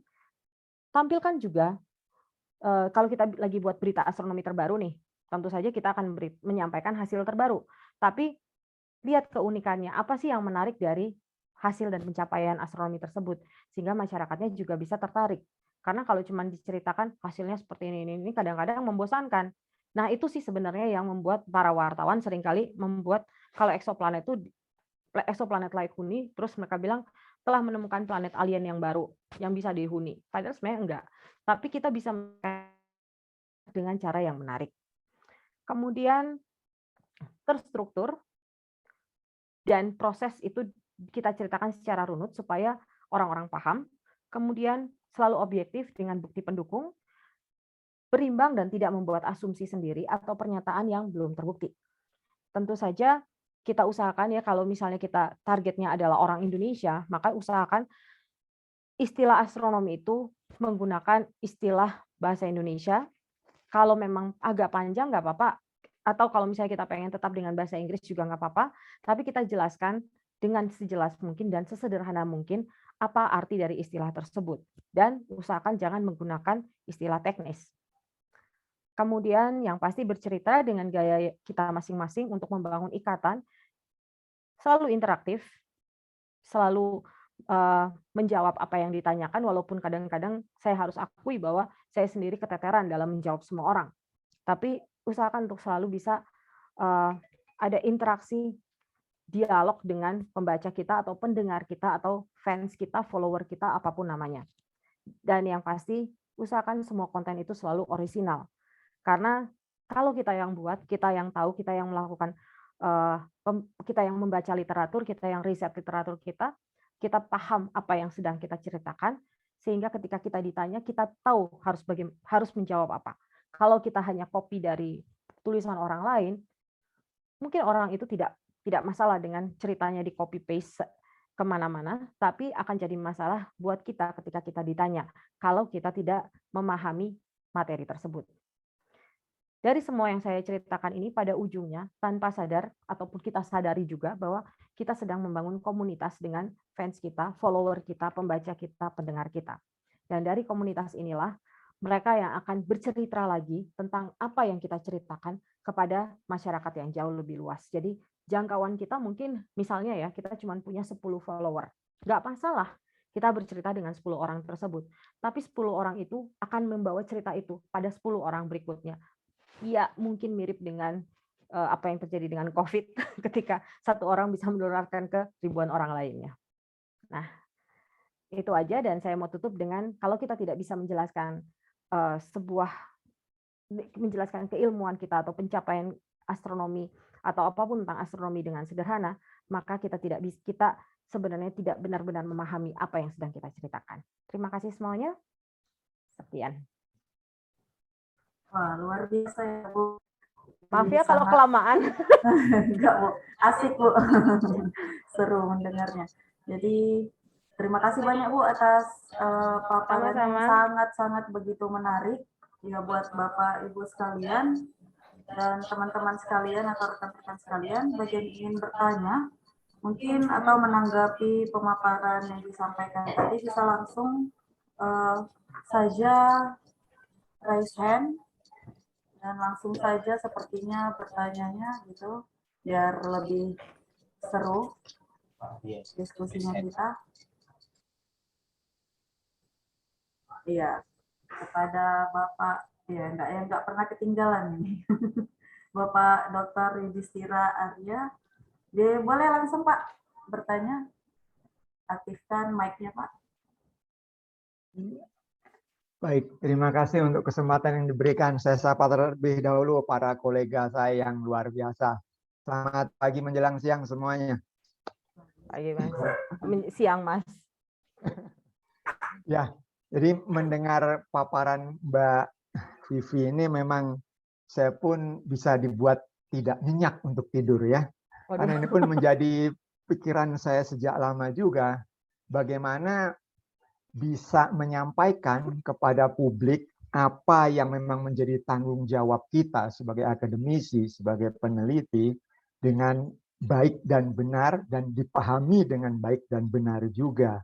Begitu. Saya sempat mencoba tadi mencoret-coret sedikit ya ketika Mbak Vivi memberikan paparan. Jadi kan paling tidak ada 3 pihak ya.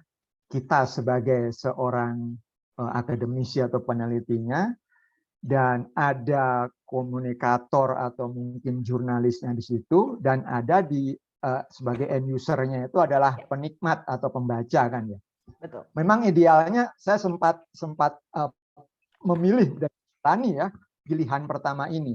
Saya yang bicara langsung kepada penikmat atau pembacanya itu. Tapi betul yang tadi disampaikan oleh Mbak Vivi itu habisnya dan tenaga kita terbatas untuk melakukan itu. Akhirnya saya sampai pada kesimpulan, walaupun ini mungkin jadi minjem istilah yang sempat agak heboh beberapa waktu lalu ya, kita harus punya cyber army untuk menangkal ini semua. Jadi cyber army yang hoax harus kita lawan dengan cyber army yang lurus juga begitu. Dan kita harus tadi berkolaborasi, nggak bisa mengandalkan diri sendiri. Memang ada sisi positifnya kita sebagai yang paling tahu ya, yang menyampaikan sebagai sumber pertama. Tapi saya jumpai juga tidak semua orang bisa berperan sebagai komunikator yang baik dalam menyampaikan hasil yang luar biasa yang sudah dicapainya. Saya sempat terpikir seperti ini Mbak Vivi. Kan di kita banyak sekali jurusan ilmu komunikasi ya, di beberapa universitas. Kenapa nggak memanfaatkan mereka? Tapi kemudian saya sadar, ilmu komunikasi itu bicara hal yang umum. Terkait konten, itu sudah sangat spesifik. Mereka pun nggak bisa diandalkan 100% untuk hal tersebut. Ya kan ya? Ya. Nah, boleh sisi lain. Boleh komentar dikit juga nggak, Mas? Boleh. Sebelum saya kelupaan soalnya. Jadi memang betul. Jadi ilmu komunikasi itu banyak sekali dan kita perlu kolaborasi dengan mereka. Jadi kita yang tahu konten sainsnya, mereka tahu bagaimana mengkomunikasikannya. Jadi kita berkolaborasi dengan apa konten yang kita punya, kemudian mereka dengan teknik komunikasi yang sudah mereka pelajari. Nah, ini akan sangat efektif untuk ke masyarakat. Dan ini yang dilakukan juga oleh institusi-institusi seperti yang ada di misalnya ESO atau NASA, mereka mempekerjakan orang-orang yang memang ahli komunikasi untuk mengkomunikasikan sains kepada masyarakat. Tentunya rata-rata memang ahli komunikasinya juga suka astronomi ya, bukan orang-orang yang mungkin nggak suka. Tapi ada beberapa orang mikrobiologi yang saya tahu kemudian bekerja di NASA dan akhirnya menjadi komunikator astronomi juga. Jadi sebenarnya akan menarik kalau selalu ada kerjasama, dan ini pentingnya kantor komunikasi dari setiap institusi. Karena mereka yang mengeluarkan press release, dan biasanya orang-orang yang mengeluarkan press release tidak semuanya adalah si orang astronom, tapi bagaimana si orang ahli komunikasi ini dia bekerja sama dengan astronomnya yang punya papernya untuk kemudian dia olah menjadi press release. Itu sih. Saya nggak tahu kalau di sini itu seperti apa karena saya tidak masuk ke banyak institusi ya, tapi setahu saya ada humas kan ya dari berbagai institusi yang ada di Indonesia, harusnya sih bisa dimanfaatkan. Boleh saya selanjutkan lagi sedikit? Boleh banget. Nah, maaf kalau motong tadi, Mas. Ya nggak apa-apa, bagus sekali itu. Saya baru tahu juga ada informasi bahwa NASA mempekerjakan banyak orang dengan latar belakang keilmuan. Satu hal lagi, ini kondisi diperburuk oleh sifat informasi yang ingin segera bisa dikunyah secara instan, ya kan? Ternyata yang sudah kita peras dengan sebaik-baik perasan, ketika tersampaikan kepada jurnalis, tapi ini jurnalis yang mungkin punya ilmu komunikasi, tapi tidak punya ilmu latar belakang keastronomian, itu tetap saja terjadi penyimpangan di dalamnya. Sehingga yang membuat saya suka emosi adalah ketika kemudian itu sudah rilis tanpa ada minta umpan balik lagi ke kita, Ya. Pak sudah benar atau belum gitu ya. Akhirnya kita yang menjadi tempat banyak pertanyaan dari para kolega kita sendiri. Kok tulisanmu begitu sih? Kok tulisanmu tidak mencerminkan dirimu? Nah, ini yang memperburuk di lapangan. Saya jadi nggak habis pikir harus bagaimana mengurai benang kusut ini. Itu unek saya. Mungkin bisa ditanggapi. Terima kasih sebelumnya. Saya juga bukan yang ahli dari sisi jurnalis ya, karena saya bukan jurnalis. Karena saya juga berurusan jurnalis dan beberapa kali statement saya juga nggak semuanya nyampe gitu.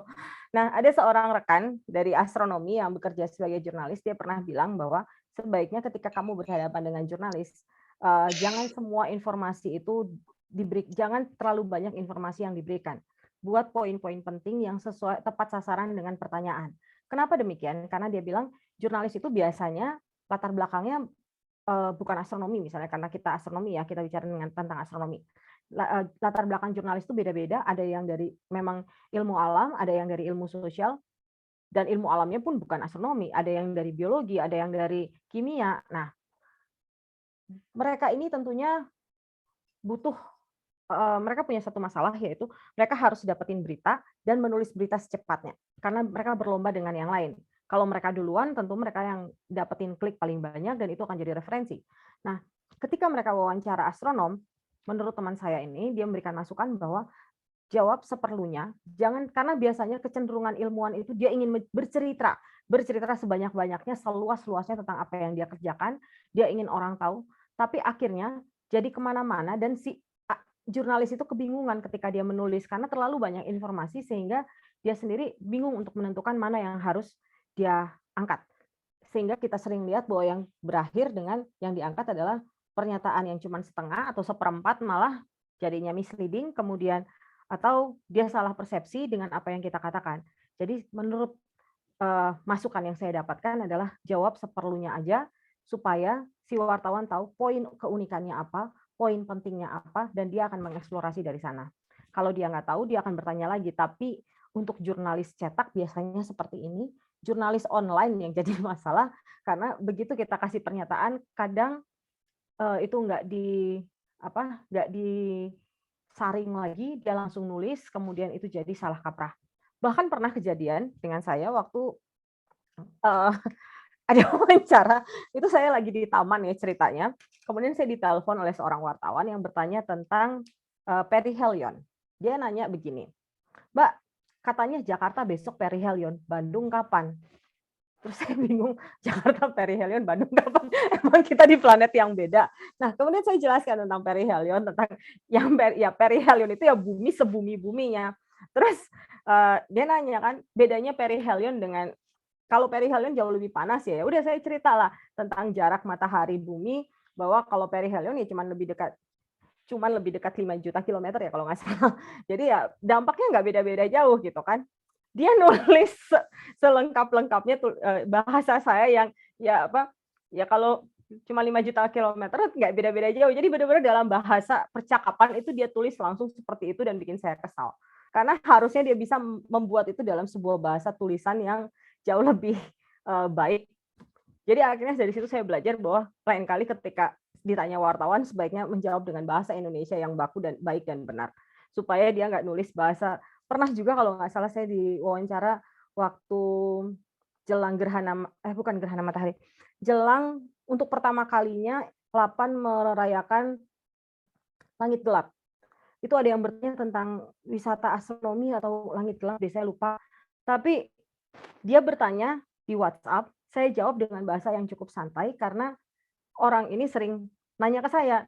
Itu benar-benar dia copy paste semua tulisan tanpa dibuat dalam bahasa Indonesia yang jauh lebih baik.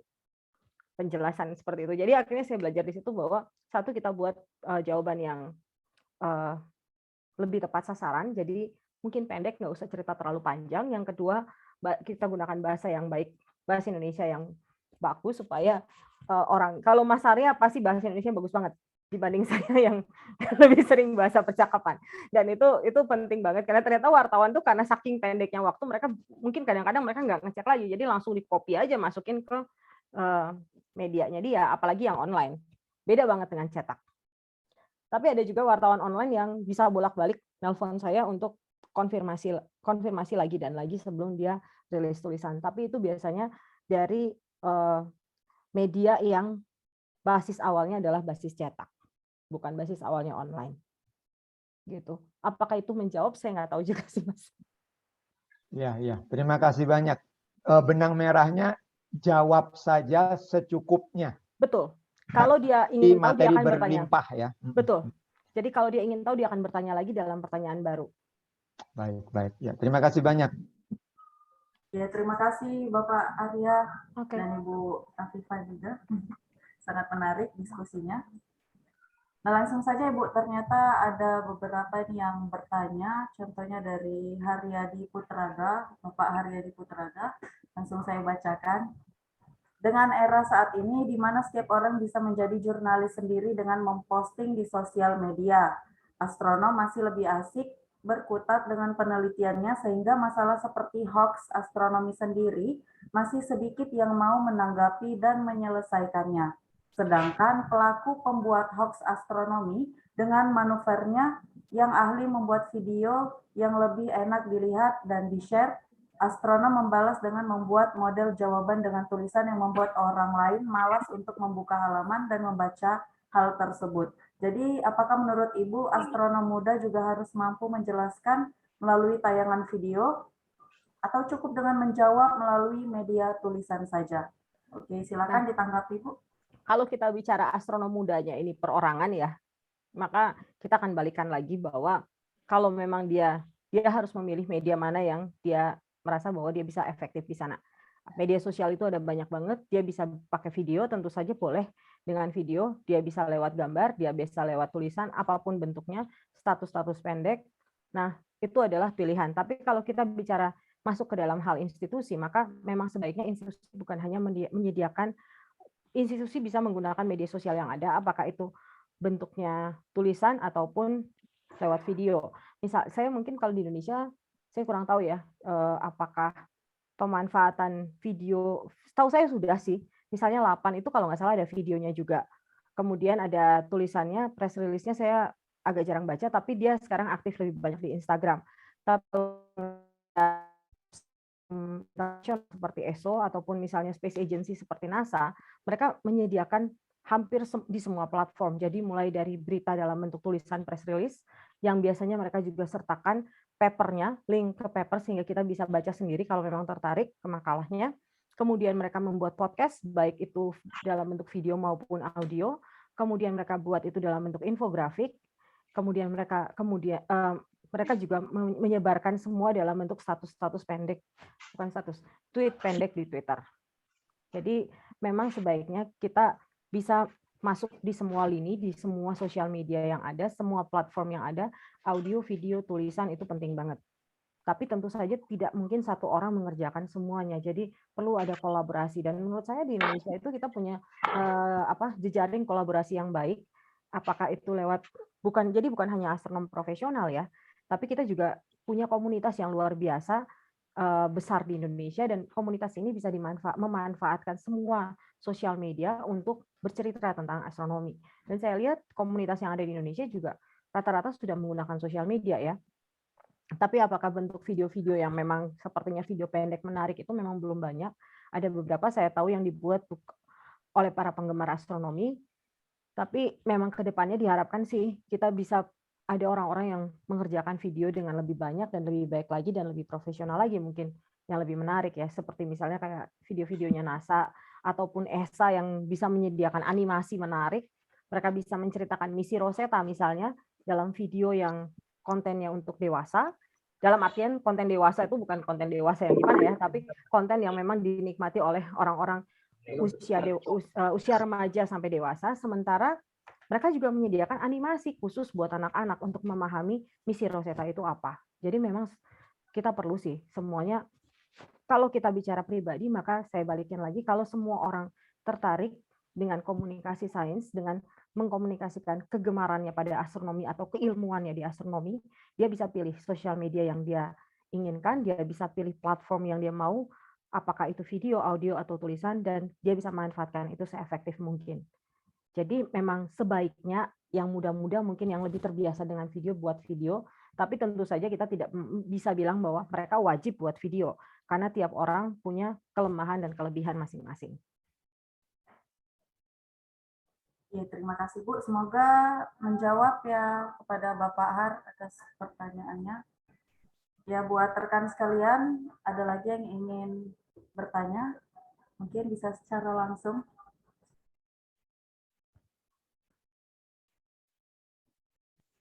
Kita tunggu. Saya ingin bertanya. Oh iya, silakan aja. Oke, terima kasih atas waktunya. Saya ingin bertanya kepada Bu Afifah. Ya, Jadi kan kalau kita ngomongin soal komunikasi astronomi atau komunikasi sains secara umum, itu ada yang memang ilmu-ilmu sains yang dia memang praktikal langsung ke kehidupan manusia gitu.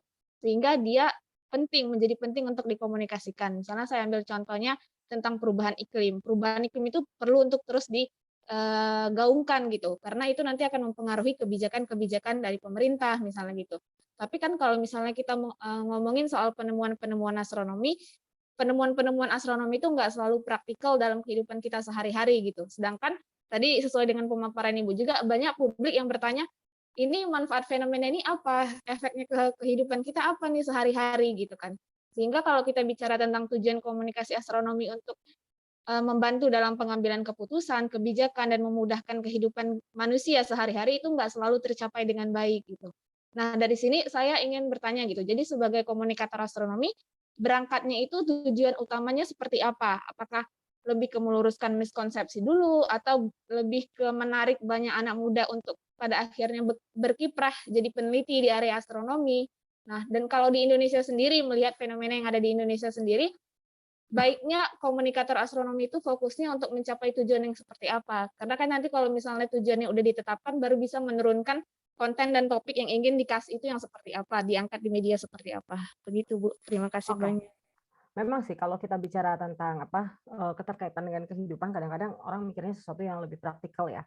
Kalau astronomi tampaknya tidak praktikal, tapi sebenarnya kita bisa cerita, kalau nggak salah ada artikel khusus dari International Astronomical Union tentang keterkaitan astronomi dengan kehidupan masyarakat. Bagaimana teknologi yang dikembangkan untuk astronomi digunakan juga untuk teknologi kesehatan, otomotif, dan lain-lain. Nah, ini penting sekali juga. Kemudian kita bisa cerita dari sisi itu. Kalau praktikal di zaman dulu yang mungkin saat ini saya nggak tahu ya, apakah kalau nggak salah ada beberapa daerah yang masih menggunakan rasi-rasi bintang untuk kegiatan pertaniannya. Kalau nggak salah di Sukabumi, saya agak lupa.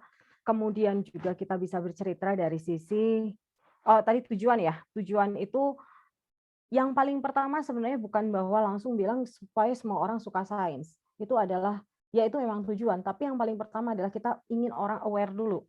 Aware tentang astronomi, tertarik dulu tentang astronomi. Jadi kita mulai dari hal-hal yang sederhana tentang keindahan objek-objek langit itu sendiri. Dari sana orang akan tertarik dan mencari tahu. Kalau kita bicara pada kebijakan negara, mungkin yang lebih tepat ngobrol adalah pihak Space Agency seperti LAPAN, tapi ataupun institusi astronomi ya, Mas Arya ada di sini, mungkin beliau nanti bisa ikut menjawab. Tapi kalau nanya ke saya tentang kebijakan dalam terkait dengan astronomi, misalnya yang pernah saya tahu adalah salah satunya Square Kilometer Array. Ketika itu Afrika Selatan dia ingin mengajukan diri sebagai salah satu lokasi untuk Square Kilometer Array, tentunya ini jadi pertanyaan buat pemerintahnya sendiri. Ngapain kita ngasih lokasi gede-gedean untuk bangun parabola di sini, untuk bangun teleskop radio di sini? Apa manfaatnya?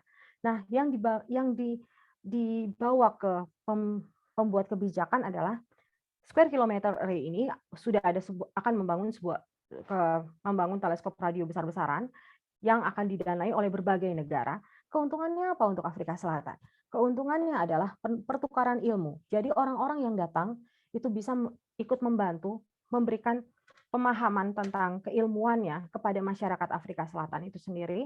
Jadi kalau nggak salah, salah satu contoh yang pernah saya tahu di SAAO, juga di Afrika Selatan, terkait dengan Southern Africa Large Telescope, SALT. Nah, itu orang-orang yang melakukan penelitian di sana, mereka biasanya diajak untuk melakukan edukasi kepada masyarakat di sekitar atau masyarakat di Afrika Selatan juga, tentu saja di kota sekitarnya. Ini manfaat dari sisi edukasi. Kemudian yang kedua, ketika membangun fasilitas sebesar ini, apa tujuannya? Tujuannya adalah kita bisa mengadop teknologi yang sedang dibangun di situ untuk kebutuhan pemerintah, untuk kebutuhan negara pada saat itu. Kemudian juga ini salah satu yang dikumandangkan dari teleskop radio tersebut adalah ini bukan hanya Afrika Selatan, tapi kita akan memajukan seluruh benua Afrika dari sisi pendidikan, teknologi, dan juga membuka lapangan pekerjaan. Nah, ini yang dibawa kepada pemerintah Afrika Selatan sehingga mereka ikut mendukung pengajuan supaya mereka bisa mendapatkan mereka bisa menjadi salah satu lokasi untuk square kilometer array tersebut. Itu salah satu ya. Nah, yang sama juga di Indonesia bisa terjadi, misalnya dengan OPNAS. Yang paling kentara sekarang mungkin pembangunan OPNAS. Pembangunan OPNAS itu akan memberikan dampak edukasi yang sangat baik karena OPNAS itu bukan milik satu institusi saja, tapi itu ya sesuai namanya harusnya nasional, maka itu bisa dimanfaatkan oleh seluruh universitas yang ada di Indonesia untuk tempat penelitian, untuk bukan hanya astronomi, tapi pengembangan instrumentasi, dan orang-orang yang belajar instrumentasi tentu tahu bahwa pengembangan instrumentasi astronomi bukan hanya untuk astronomi, tapi itu bisa diadaptasikan atau dipakai lagi untuk pengembangan instrumentasi pada bidang yang lain. Hal-hal seperti itu bisa kita bawa ke pemerintah. Lebih jauh lagi, kalau misalnya kita mau bicara tentang teknologi luar angkasa, maka kita bisa lihat juga bahwa kalau nggak salah Cina ketika dia mengembangkan teknologi luar angkasanya, mereka menutup diri karena mereka tahu bahwa teknologi yang sedang mereka kembangkan bisa mereka manfaatkan untuk teknologi dalam negeri, dan itu bisa mereka jual. Lagi-lagi kita bicara tentang keuntungan ekonomi. Tapi satu hal, mereka membangun semuanya sendiri, negara-negara tersebut bangun sendiri dari awal, walaupun kemudian pada masa sekarang tidak ada satupun negara yang bisa berjalan sendiri untuk bikin sebuah misi.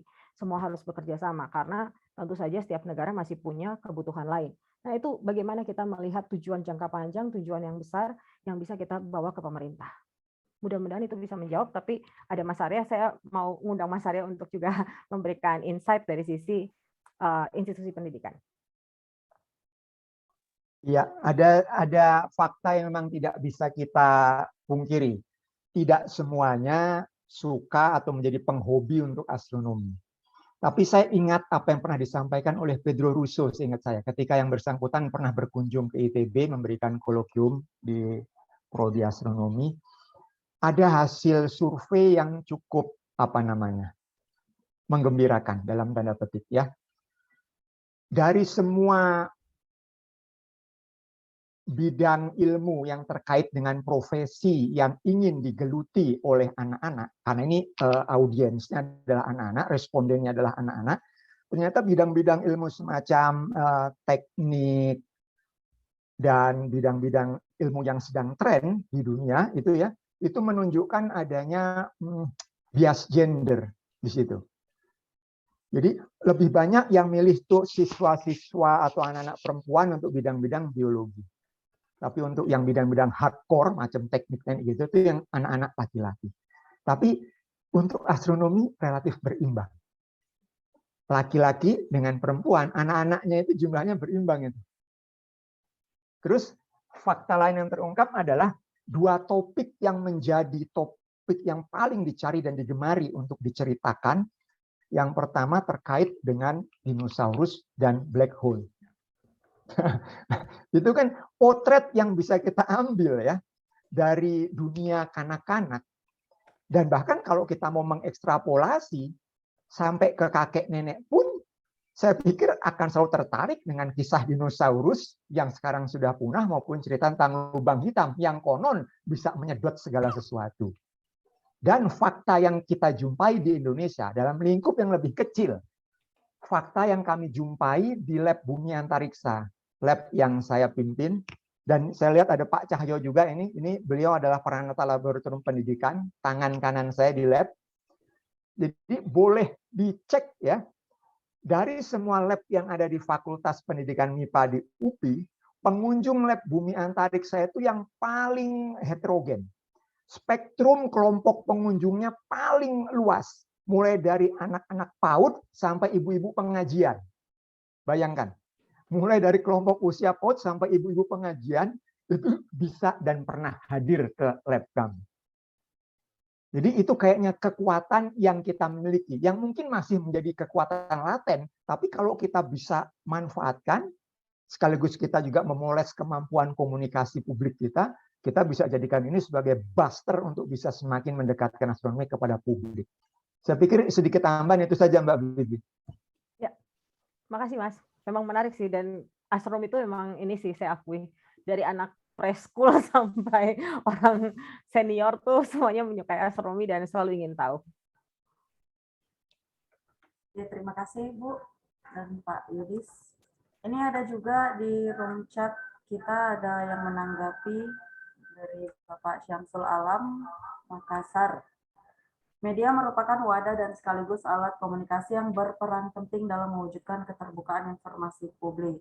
Untuk menghindari adanya pemberitaan hoax, dalam pemberitaan tentang astronomi harus merujuk kepada lembaga atau badan, semisalnya untuk mendapatkan informasi yang akurat. Nah, misalnya dengan saran website resmi badan publik, disinilah kegunaan humas untuk membahasakannya dengan bahasa yang mudah dipahami. Ya, terima kasih kepada Bapak Syamsul Alam atas tanggapannya. Baik, kita lanjut aja. Ada lagi, mungkin ini pertanyaan terakhir. Jika ada yang ingin bertanya, ada lagi, langsung saja. Oke, silakan kepada Bapak Hidayat dari UMSU. Ya, terima kasih. Mungkin singkat saja. Ibu, perkenalkan, nama saya Hidayat dari tim OIB dan senang bertemu walaupun secara virtual. Ini saya mohon izin bertanya tentang hal teknis, Bu. Kalau boleh tahu bagaimana alur redaksi penerbitan agar tidak mispersepsi dari website yang Ibu pimpin gitu, Langit Selatan, karena memang saya penggemar dari website Langit Selatan gitu, dan bagaimana sebenarnya idealnya dari alur redaksi penerbitan bagi website yang lain lah. Terima kasih, Bu. Mungkin kalau Langit Selatan karena kita basisnya rata-rata astronom dan komunitas dari komunitas astronomi juga yang nulis, jadi sebenarnya lebih banyak kendala itu pada bahasa. Jadi memang dari sisi keilmuan rata-rata hampir jarang saya nemu ada yang salah gitu dari yang masukin ya paling. Tapi kalau di redaksi kami sendiri biasanya yang kontributor itu dia masukin tulisan, kita baca dulu dari untuk melihat dari sisi keilmuannya. Kemudian ya itu fungsi editornya, jadi editor akan baca dari sisi keilmuan. Kebetulan editor kami juga orang astronomi, jadi dia paham dan dia bisa mengulas dengan baik. Kemudian dari situ juga masalah bahasa, supaya bahasanya lebih mudah dipahami oleh pembaca kami. Penggunaan bahasa Indonesia, penggunaan yang akan dicek ya ini, penggunaan bahasa Indonesia, penggunaan istilah astronomi. Setelah itu kalau editor sudah menyatakan oke untuk dirilis, maka kita rilis di Langit Selatan. Tapi tentunya kalau kita bicara untuk masalah jurnalistik, akan lebih menyenangkan kalau misalnya yang bisa jawab sih dari sisi jurnalis ya, karena tentunya redaksi media massa itu jauh lebih rumit daripada yang ada di situs. Tapi kalau situs sih biasanya itu kami punya yang pasti kita akan lihat dari sisi keahlian, jadi editor keilmuannya dan editor bahasa. Itu sih. Terima kasih, Bu, atas informasi. Ya. Terima kasih atas kalau misalnya boleh nambah ya, kalau misalnya mungkin dari institusi ya otomatis biasanya kalau yang saya tahu ya, teman saya kebetulan pernah ada yang saya kenal untuk bekerja di seperti di ESO itu dia latar belakangnya PR, kemudian dia memang menggemari astronomi. Jadi ketika mereka bikin berita biasanya selalu konsultasi dengan para peneliti. Nah, kemudian itu untuk websitenya mereka. Ya, dan ini lagi-lagi karena institusi astronomi jelas untuk masalah keilmuan biasanya sudah pasti tidak ada masalah. Yang jadi masalah adalah bahasa, bagaimana membahasakan supaya tidak terlalu rumit untuk dipahami orang. Tapi kalau misalnya kita masuk pada situs-situs umum, tentu saja kalau misalnya ada redaksi, sebaiknya ada kalau situs umumnya itu milik kelompok dalam bentuk media online, maka dia harus punya editor keilmuannya dan editor bahasa. kalau nggak salah apa sih namanya, Pak? Saya lupa itu nama bahasanya, bahasa yang tepat untuk di jurnalistiknya. Tapi yang ya itu aja sih ke editornya. Kemudian juga kalau video ya tentu dia kalau misalnya yang bikin bukan orang astro, lagi-lagi dia harus punya konsultan dari komunitas atau yang pasti dari astronom profesional yang paham supaya naskah yang dibuat itu tidak salah. Ini yang kami kerjakan juga di 365 Days of Astronomy. Jadi kebetulan di 365 Days itu rata-rata astronom dan juga komunitas astronomi di Amerika Serikat. Nah, kalau misalnya mereka masukin konten, biasanya kita dengerin dulu audionya, kita lihat dulu ada kesalahan atau tidak, ada cocok loginya atau tidak.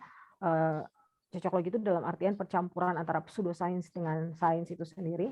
Kemudian baru kalau misalnya tidak sesuai dengan aturan yang kita punya dan keilmuannya salah, kita balikin. Ya sama sih dengan Langit Selatan, kita balikin tulisannya. Nah, kalau audio juga sama, kemudian kalau semuanya sudah selesai, baru kita masukin ke auditor audio untuk mengaudit dan baru kita rilis. Film yang dibuat, film juga sama sih. Jadi selalu harus ada satu orang yang punya keahlian untuk mengecek dari sisi konten. Terima kasih Bu. Tadi dapat poinnya untuk ada editor keilmuan dan juga editor bahasa. Nah, ada intervensi nggak dari editor ini terkait dengan ide dari sumber gitu atau yang menyumbangkan artikelnya? Gitu. Biasanya sih kita lihat itu bukan ide itu kita usahakan selalu orisinil dari pemilik tulisan atau pemilik audio ya. Jadi kita nggak intervensi di situ, yang kita intervensi biasanya kita kasih masukan kalau misalnya tulisannya itu lompat-lompat, penjelasannya kurang atau ya tidak terstruktur. Biasanya itu yang jadi masukan paling penting. Atau kita coba kasih masukan juga dari sisi bagaimana kalau ditulisnya seperti ini supaya lebih nyampe ke masyarakat dan lebih jelas. Seperti itu sih. Terima kasih Bu, cukup jelas. Sama-sama. Ya, terima kasih semuanya. Mungkin sampai di sini. Ya, buat Bapak Ibu sekalian, ini ada link yang dibagikan oleh Ibu Afifa. Mungkin nanti bisa dicek kalau ingin melihat informasi lebih jauh lagi. Ya, mungkin ini saja semuanya kegiatan kita. Diskusi ini sangat menarik, namun sayangnya kita dibatasi oleh waktu. Mungkin nanti di lain kesempatan kita bisa melanjutkan diskusi di kegiatan-kegiatan lainnya. Nah, mudah-mudahan materi yang sudah disampaikan bermanfaat dan membuat kita semua tergerak untuk mengikuti praktik baik yang telah dilakukan. Dan akhirnya saya Nova Anggraini pamit undur diri. Terima kasih atas perhatiannya. Kegiatan ini saya cukupkan. Saya tutup. Wassalamualaikum warahmatullahi wabarakatuh. Waalaikumsalam warahmatullahi wabarakatuh. Terima kasih banyak. Terima kasih Bu Afifa. Terima kasih. Terima kasih kepada semuanya yang telah hadir.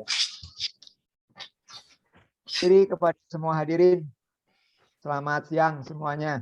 Terima kasih semuanya. Terima kasih sudah mengundang saya juga. Iya Ibu, nanti lain kesempatan kita akan ada diskusi lagi ya Bu. Boleh, terima kasih. Oh iya, salam Pak Arwin. Iya, di sini ada Pak Arwin juga Bu, ada yang lain juga seperti ada Ibu Tatmainul Siti Tatmainul. Oh, udah keluar ya? Iya, kayaknya ada beberapa yang udah keluar. Oh iya Bu. Kalau udah mungkin saya pamit dulu ya. Boleh Bu. Terima kasih. Terima kasih banyak Bu. Selamat siang.